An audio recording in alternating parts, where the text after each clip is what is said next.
कोल्हापुरातल्या नांदणी मठाच्या महादेवी हत्तीणी संदर्भात सुप्रीम कोर्टामध्ये दाखल करण्यात आलेल्या फेरविचार याचिकेवर आज सुनावणी होणार आहे।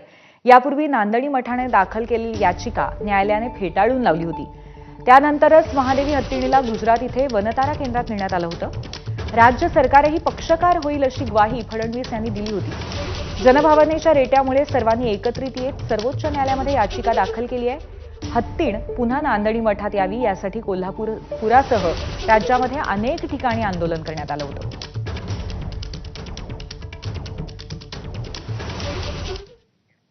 हायकोर्टाच्या कोल्हापूर खंडपीठाचं रविवारी उद्घाटन होत आहे। सोमवारपासून लगेचच खटल्यांच्या सुनावणीलाही सुरुवात होणार आहे। सरन्यायाधीश बी.आर. गवईंच्या हस्ते हे उद्घाटन होत आहे। 6 जिल्ह्यांसाठी हायकोर्टाच्या 4थ्या खंडपीठाची निर्मिती करण्यात आली आहे।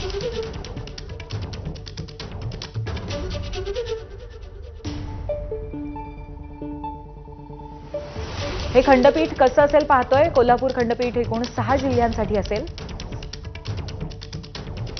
सातारा, सांगली, सोलापूर, कोल्हापूर जिल्ह्यांसाठी हे खंडपीठ असेल। रत्नागिरी, सिंधुदुर्ग जिल्हेही कोल्हापूर खंडपीठाला जोडले गेलेले आहेत। खंडपीठाचं 17 ऑगस्टला उद्घाटन होतं आणि 18 ऑगस्टपासून लगेचच कामकाज सुरू होईल। खंडपीठामध्ये 5 न्यायमूर्ती असतील। खंडपीठामध्ये आतापर्यंत 225 कर्मचारी आणि अधिकाऱ्यांची नियुक्ती करण्यात आली आहे।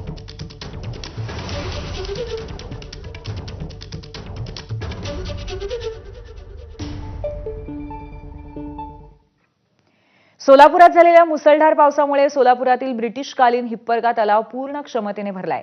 हिप्परगा तलाव ओव्हरफ्लो झाल्याची दृश्य एबीपी माझाच्या हाती लागली आहेत। 154 वर्षापूर्वी